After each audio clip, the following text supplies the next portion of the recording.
両手を天に向かって突き出し、膝を落として体を垂直に沈めます。この時、大きな声でポンと声を発するのがポイントです。声で相手をひるませた瞬間、ポン、体を沈めてすり抜けます。それではもう一度見てみましょう。ポン。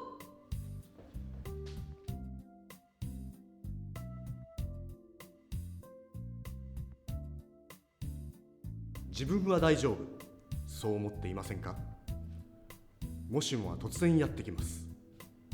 そんな時、森岡流女性のための護身術、ぜひご活用ください。ポン！ In a world overflowing with movies, we need a hero. Someone to separate the bad from the good.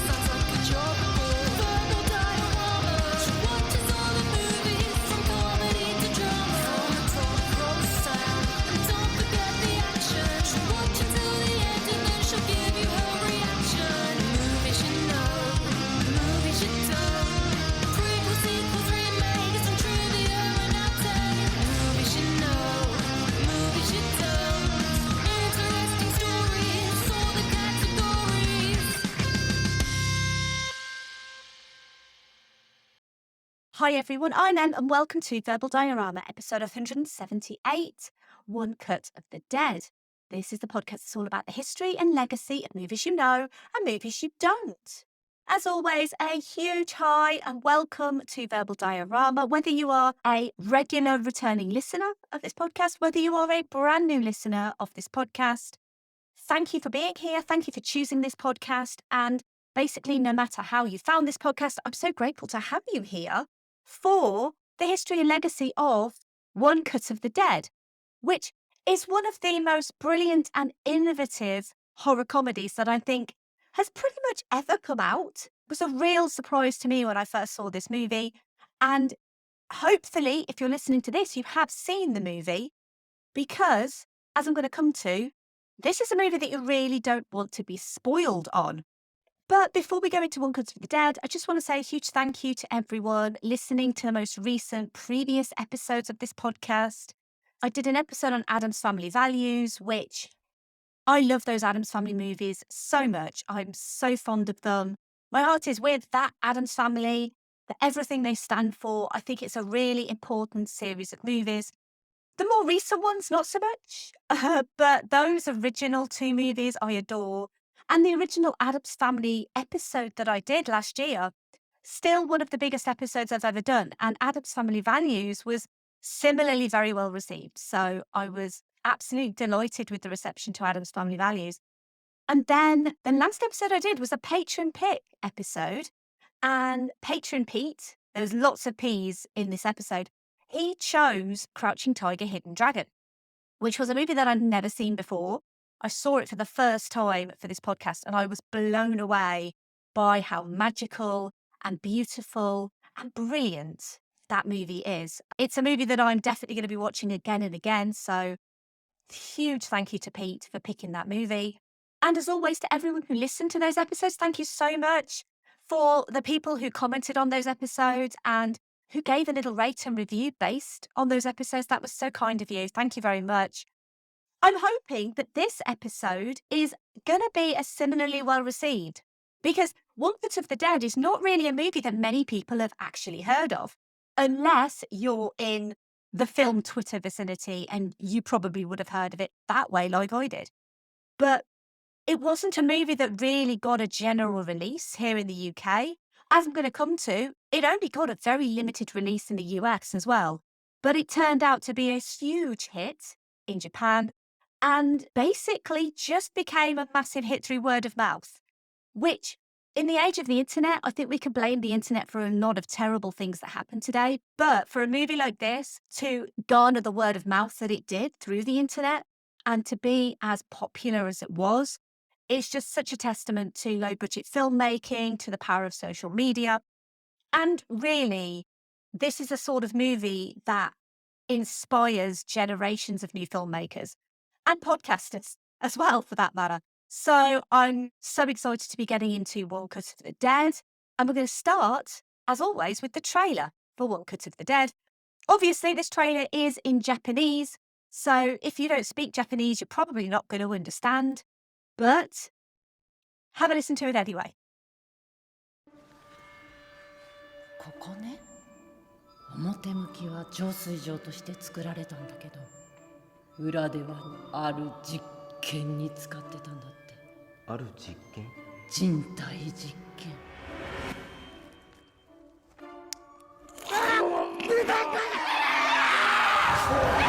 撮影は続ける。カメラは止めない。あの噂が本当だったなんて。最高かよ、おい。血はもう巻き終わった。死の呪文を唱えるとそれはよみがえる。それ？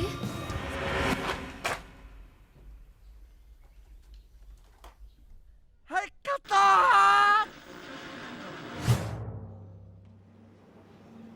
ゾンビもので生中継でワンカットやっていただけますか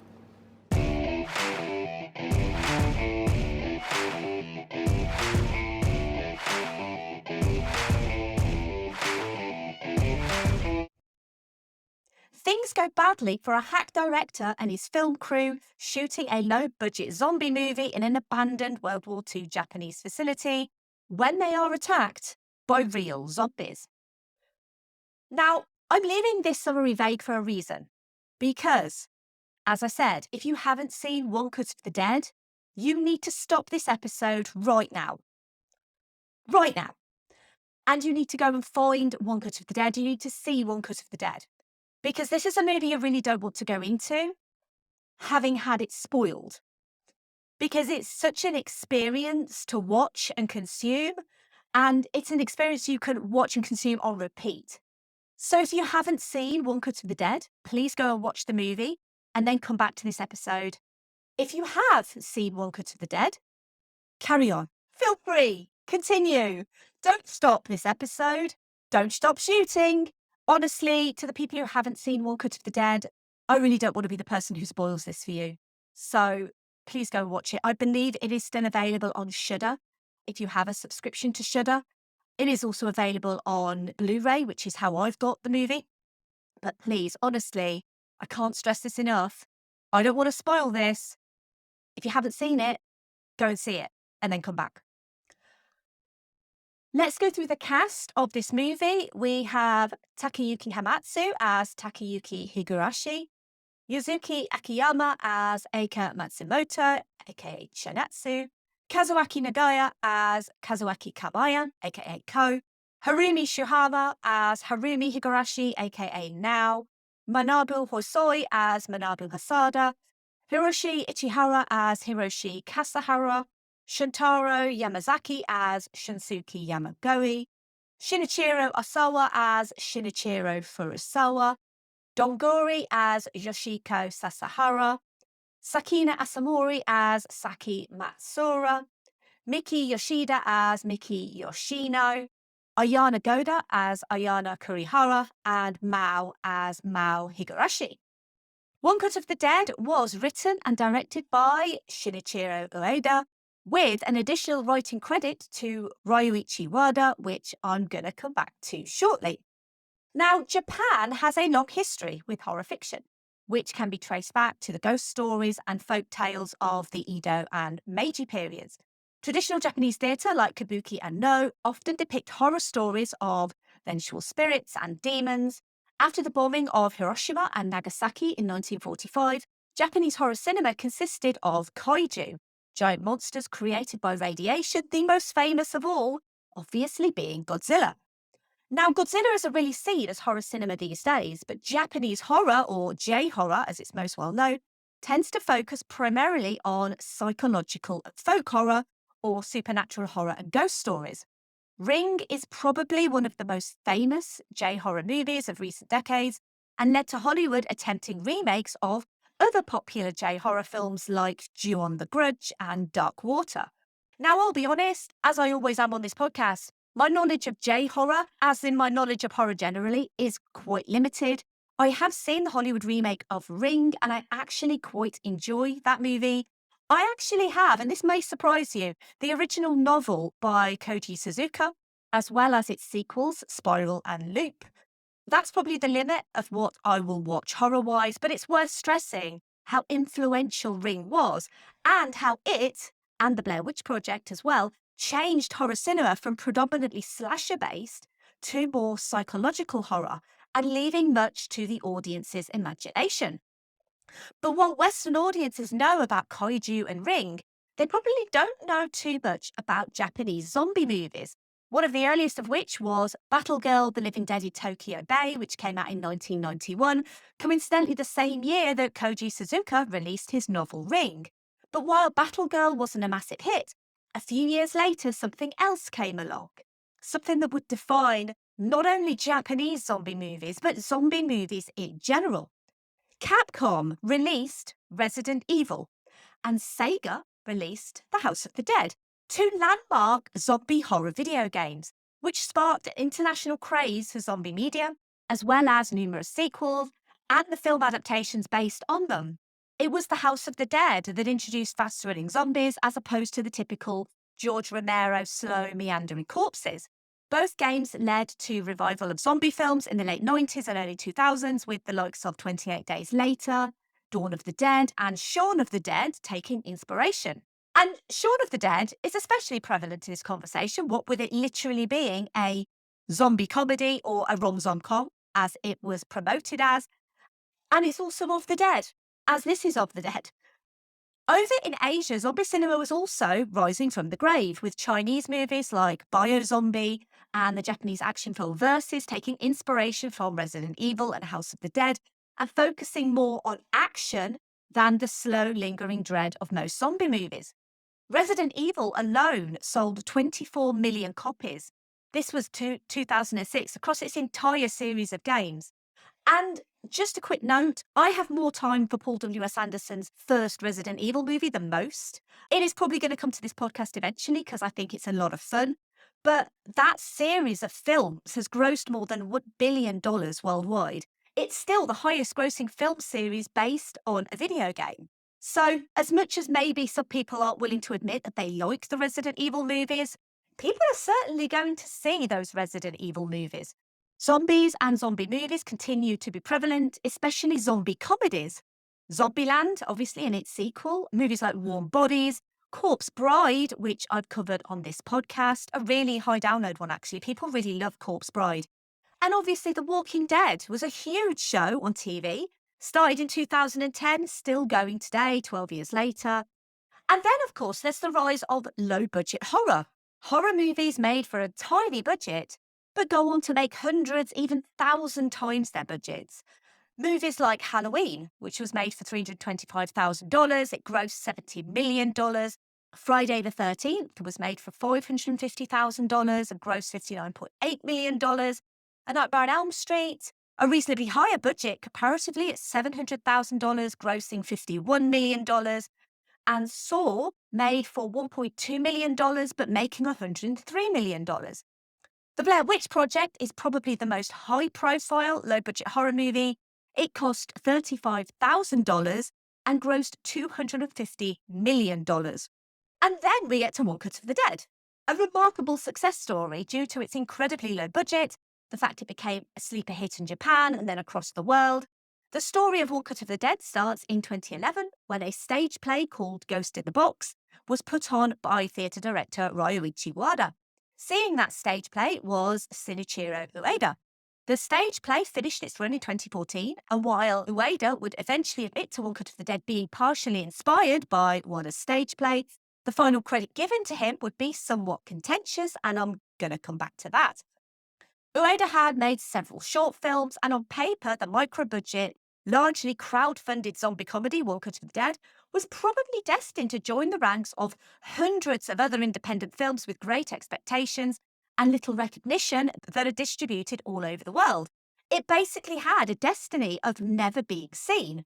He, of course, wrote the script to One Cut of the Dead, and with that, he went out to raise the money necessary to have his movie produced.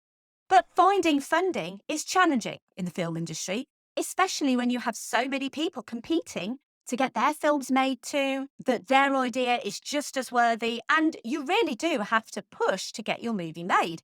especially if you don't have any credits to your name at that time. And so what Ueda did is he used crowdfunding to support the budget for his project.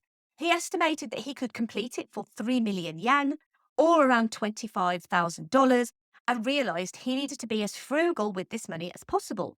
So he made a decision to work with the Enbu Seminar Drama School in Tokyo. For over 20 years, the Enbu Seminar has been a place for actors, producers and directors to come together and hone their craft. They are essentially a film studies school, but what they also did was they produced the movie. They also arranged acting workshops.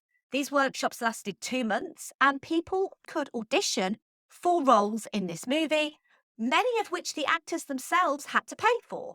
And it's not often you hear of actors paying to be in movies, but the students at Enbu Seminar viewed it as a school project. It's worth adding as well that neither the actors nor the director had any back-end participation, so they didn't actually see any money off of the success of One Cut of the Dead, but they obviously did see huge boosts to their career.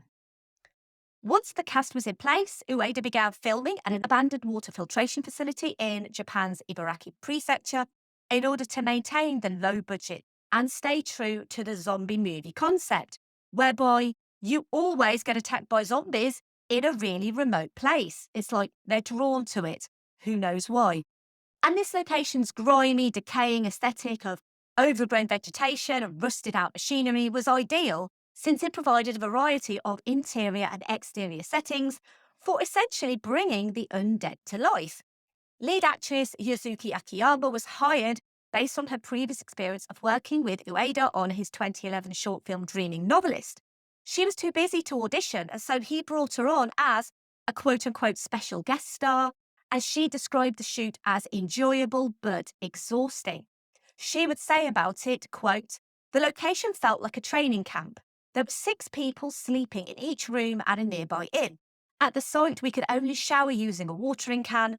The shoot began at 6 and we had to be fully focused from the outset, as there was limited time to get that one uninterrupted shot right. The pressure was on, and issues such as the weather and fake blood splattering on camera lenses made things more difficult. Despite this, everyone remained positive, especially Ueda, who was a bundle of energy throughout. Even when it was raining, he kept reassuring us that the sun would come out soon," unquote. And this is a movie that was filmed over only 8 days, and from the outset the pressure was on to get the initial 37-minute long take done. While not the longest one take, it appears to be totally improvised, and pretending to be pretending is not an easy skill set to have. Because people look awkward, weird things start to happen. Cameras are dropped on the ground and characters do strange things in the background. It's worth noting that the actual wiping of blood off the camera was not part of the initial plan. That was actually done for real. It's not until we see the making of section that the amateurish first section becomes genuinely genius. And then when the end credits roll, there's actual behind-the-scenes footage of the professional film crew shooting the movie, filming the behind-the-scenes crew and the in-movie crew. It's like Inception, layer upon layer of the reality of filmmaking going on. And it's a really fascinating look into how this movie was actually made. The long take specifically took 6 takes over 2 days to get right, which is miraculous in itself when you consider the entire shoot only took 8 days. The movie would then spend 4 months in post-production. And for me, this really encapsulates the magic of cinema. Everything we see on camera is supported by the behind-the-scenes drama and the technical achievement. It's almost like this is a glimpse into filmmaking, and actually perfectly summarises why this podcast exists in the first place. One Cut of the Dead is a horror, a comedy, and not only that, a sincere love letter to low-budget independent filming. It replaces the typical 3-act structure with 3 perspectives on the film: the movie itself, the production aspect, and then the behind-the-scenes shoot. And you would think that something like this wouldn't work in a traditional movie.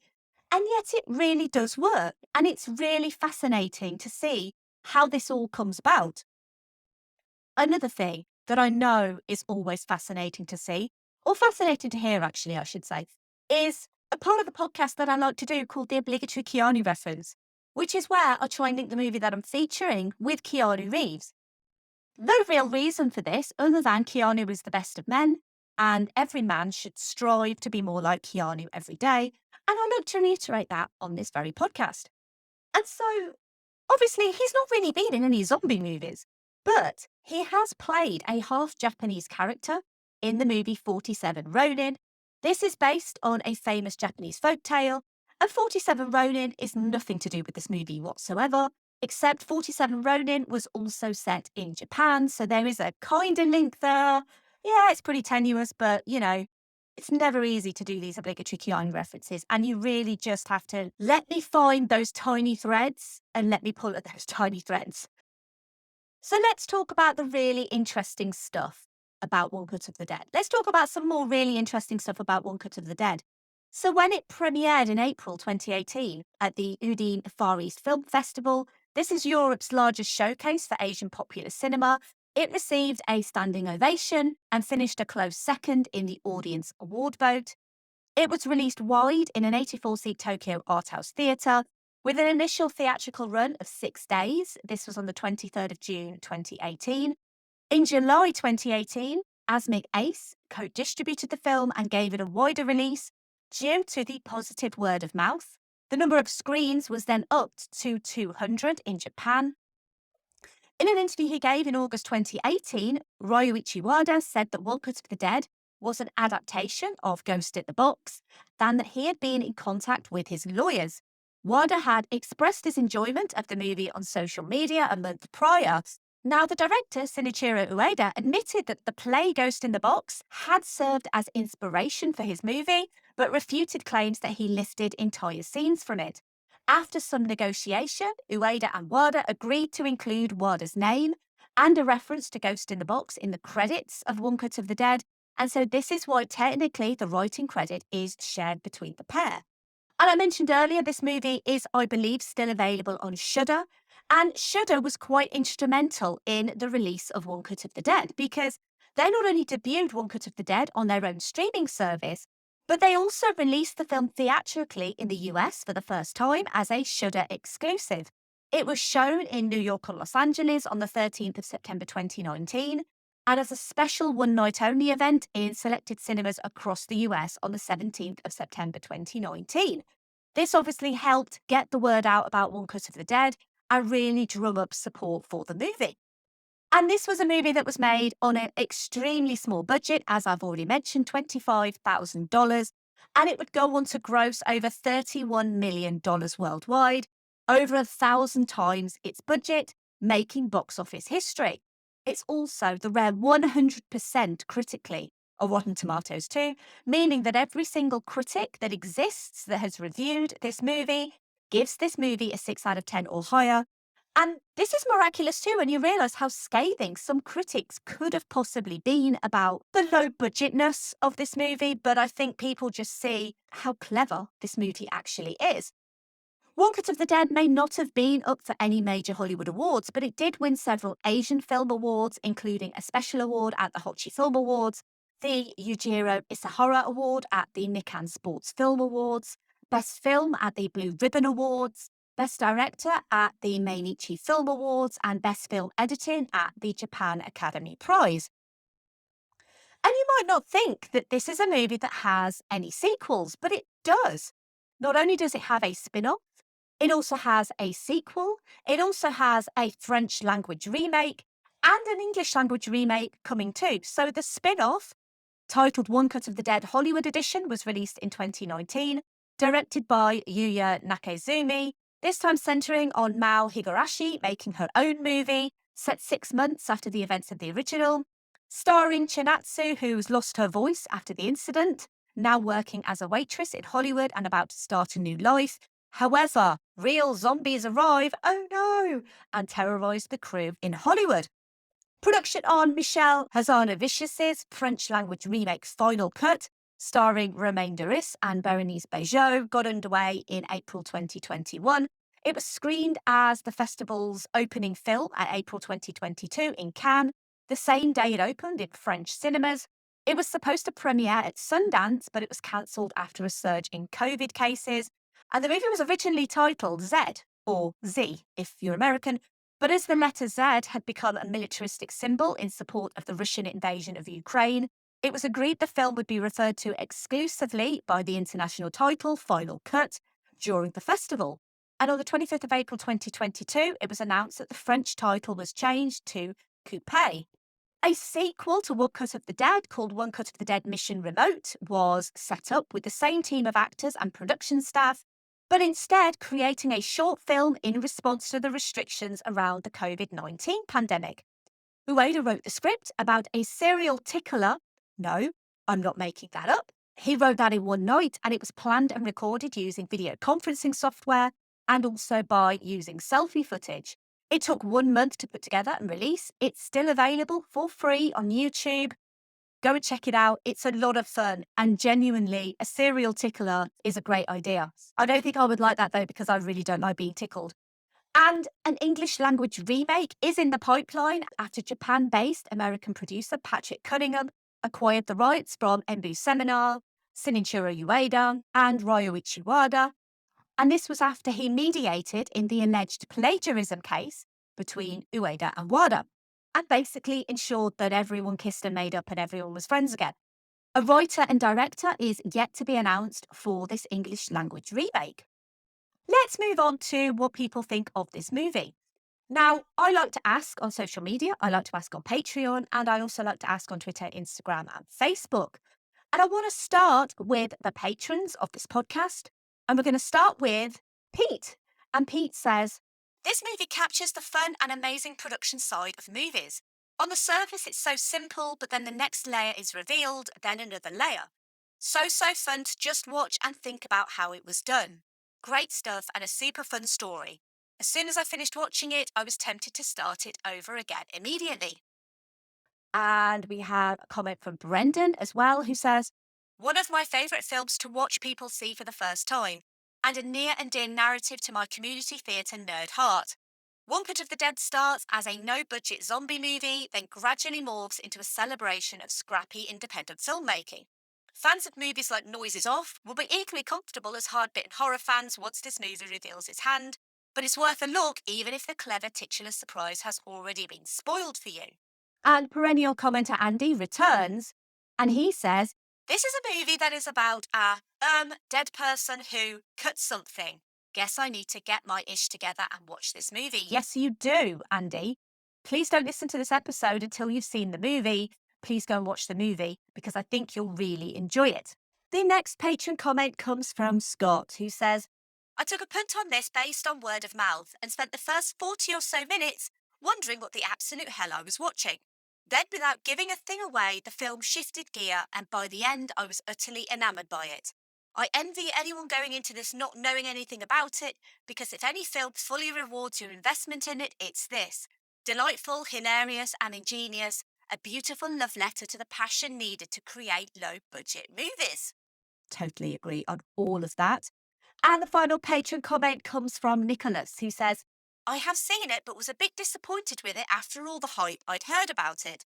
I was also very confused when it appeared to finish after about 30 minutes. Moving over to Twitter, we're going to start with @Mark Patterson, who said, "I love this film. It starts so dark, but by the end, it's the most heartwarming film imaginable."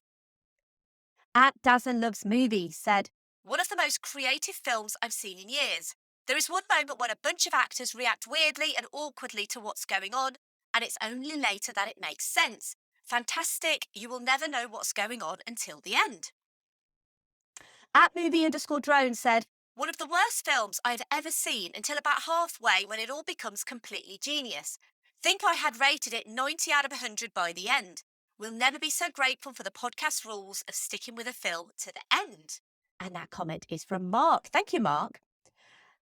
@TPodcastTWDie says, "This is true. First half, borderline lousy. Second half, ideas like this, genius. GIF."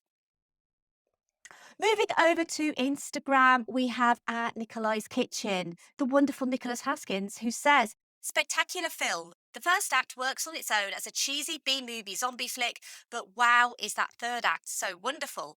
The way it shows how they did everything is just incredible. Like M." Oh, you're so smooth, Nicholas. So smooth. And the final comment comes from @SP_filmviewers, who said, A great movie that is best to go knowing as little as possible, was taken aback at the start, but was all in by the end of it. No comments over on Facebook because it appears that when I posted the comments to Instagram and Facebook, I must have forgotten to tick the box to post it to Facebook because it's not on Facebook. So apologies for anyone on Facebook who wanted to be involved. Maybe it was a human error. Maybe it was a technological error. I don't know, but there was an error and the post didn't end up on Facebook and I didn't realise. But thank you so much, everyone, for your comments on One Cut of the Dead. I was a little bit concerned when I didn't actually get that many at first, but the guys on Twitter, they totally came through. And what a wonderful, nice variety of comments as well. And I think this is a movie that will split opinion, especially if you only watch the start, because it will make absolutely no sense until you watch the rest of the movie. But you should absolutely stick with this movie. And as I said, if you're listening to this and you haven't seen it, then it's not my fault. You can't blame me for spoiling anything because I did tell you to see it. You should always listen to me. Anyway, thanks again to everyone on Patreon, on Twitter and Instagram for your comments for One Cut of the Dead. One Cut of the Dead is the epitome of a word of mouth movie. It was never released here in the UK. And so I remember reading about this film on Film Twitter, of all places. It was one of those, you just have to see this movie. And at the time, you could get a free trial of Shudder. And I did, just to see this. And honestly, that first act, I wasn't sure what to expect at all. If you are going into this, you need to go in as oblivious as possible, which is really hard with the internet and also podcasts talking about it. Hold my hand up. But I gave the warning at the start for a reason, because I don't want to be the one who spoils the brilliance of this movie for you. Given its actual production polish, One Cut of the Dead wears its cheapness as a badge of honour, which is a difficult task. The makeup by Kazuhide Shimahata and Yonkyo Hirabayashi significantly contribute to the guerrilla feel of a film within a film. The film's greatest impact, though, comes from its capacity to make sure the same jokes still work in their second context. This is a delightful comedy about the pleasures and frustrations of genre filmmaking and the small details that revolve around Higarashi's on-the-fly directing, the ensuing mayhem, and the delighted executives who only see the finished product. Reality seeps into the art, and there's some really clever callbacks that alter our perception of what came before in that first act. This isn't just stunt filmmaking either. Movie making is full of magic tricks like the ones seen in this movie. Make no mistake in thinking that One Cut of the Dead is daft and goofy on purpose. This movie is the result of some serious preparation, practicing, blocking, and just like any magic trick, sleight of hand. There are no real goofs in this movie because the whole movie is the goof. One Cut of the Dead's greatness is not by accident. This is the very definition of a sleeper hit, something that grew on word of mouth and deserves every single morsel of praise placed in its direction. There's also a lot of heart in this movie as well. The final scene with the daughter on her dad's shoulders, holding the camera high for the final shot in a human pyramid, is exactly like in the photo you see of her as a young kid. And it really encapsulates for me that the next generation of movie lovers are going to come from our loves of movies and us passing that love down. Our kids and our nieces and nephews will be those writers, the directors, actors and crew struggling with every bone in their body to get their movie made. Their tenacity will give you more podcasts like this one. And really, One Cut of the Dead is why I do this podcast, to make it clear that there's always struggle, always adversity, always an indescribable amount of teamwork that goes into every single movie that you see, even the weird low-budget ones. One Cut of the Dead perfectly encapsulates that pain and that suffering, but also that joy that comes from finishing your movie and putting it out into the world, regardless of what people think of it. Hopefully, it will be well received, but Verbal Diorama has always been here to celebrate movies. This is a movie that also celebrates movies in its own way. And if you have any reason to watch One Cut of the Dead, it's to watch a pure, unadulterated celebration of independent filmmaking. Thank you for listening. As always, I would love to hear your thoughts on One Cut of the Dead. If you do want to get involved and you want to help this podcast grow and you want your comment read out in episodes, then on a Saturday, I put up posts on social media asking for comments on future episodes. Simply write your comment and I will read it out and I will credit you as well.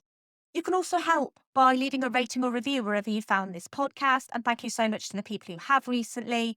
You can retweet or like posts on social media. I should probably tell you where you can find me. I am at Verbal Diorama on Twitter, Facebook, Instagram, and Letterboxd. But really, the easiest thing you could do is you can tell your friends and family about this podcast.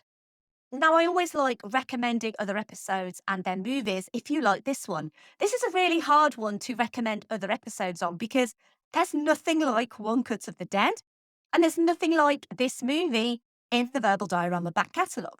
But I am going to recommend episode 5, The Cabin in the Woods, because there are zombies in it, and it's also very fun, and it's a little bit like a movie within a movie in many respects. I don't want to spoil The Cabin in the Woods if you've not seen it, but it's a very fun movie with some really interesting points of view about what viewers expect from their horror movies, and quite similar, I suppose, in its setup to One Cut of the Dead. And it's a lot more accessible and easier to find, maybe, than One Cut of the Dead. It is an early episode, so the sound quality is probably not as good. In fact, it definitely is not as good. But I'm very proud of that episode, so hopefully you will listen to it. Episode 103, The Frighteners, because it's nothing to do with One Cut of the Dead, but it's a really great movie, and it's really underrated. And I feel like Peter Jackson deserves more praise for The Frighteners than he ever gets. It's a great Michael J. Fox performance as well. So check out The Frighteners, man. It's really good. And 135, Corpse Bride, because kind of a zombie movie. And it's also so sweet and lovely and beautifully animated by Leica. A Tim Burton movie. It's wonderful. Everything about Corpse Bride is amazing. And I loved going into the history of Corpse Bride and the original folk tale that inspired Corpse Bride, which is something that, as I said, a lot of J-horror movies are based on folk tales. Give me feedback on my episode recommendations. Let me know what you think. Next episode. So I'm continuing with foreign horror in October. And this time we're going from Japan and we're going to be moving into South Korea. And we're going to be catching the train. As I've done myself a lot in the last week, I've been to London, I've been to Birmingham. But the problem with catching a train is sometimes other people also catch trains. And sometimes a woman with a strange infection will catch a train. Not talking about myself when I say that, but I am talking about the next episode. It's very zombie-centric. It's also one of the best zombie movies in recent years. The next episode is going to be on Train to Busan, which I only saw myself very recently, but I fell in love with that movie. It's such a great, fun, energetic zombie movie and completely different to One Cut of the Dead.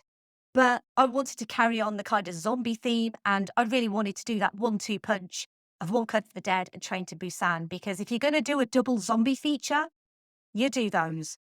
This podcast is free and it always will be free. But if you do want to support this podcast financially, that would be amazing. And you can do so if you go to verbaldiorama.com/Patreon.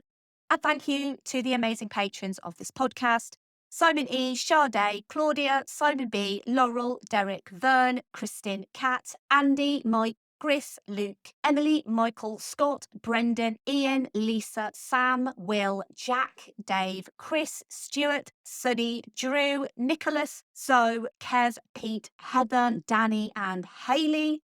Just to let you know, if you become a patron, no blood pentagrams are necessary. If you want to check out my merch store, it's verbaldiorama.com/merch. If you want to get in touch, you can email me, verbaldiorama@gmail.com, or you can go to my website, verbaldiorama.com. And you can also find me at filmstories.co.uk. You can check out the magazine that I write for and the articles that are online. I recently went to the live show that Simon did in London and I met Paul Feig, and he was amazing and I gushed all over him, as I'm prone to do. But the Film Stories live shows are excellent, and if you are able to go to one in Birmingham or London, You should absolutely go to them because they are well worth your time. And finally, お願いやめて。それだよ、その顔だよ、できるじゃねえか。さあクライマックスだ、これで決めようぜ。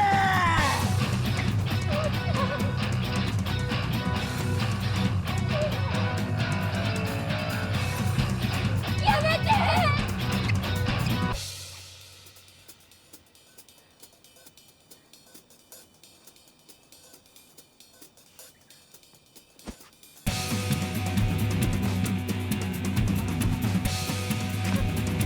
父ちゃん、私よ、私。お願い。目を覚まして。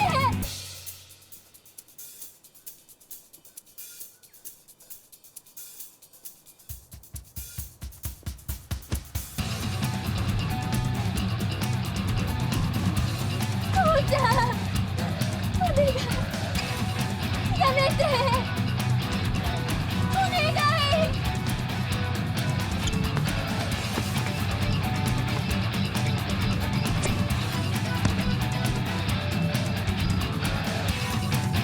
愛してる。おい、何やってんだよ。台本通りやれ。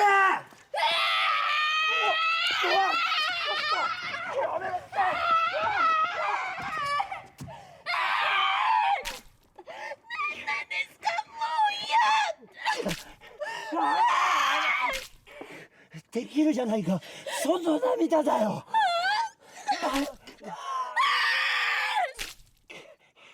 あ、クライマックスだ。bye. Movie should know.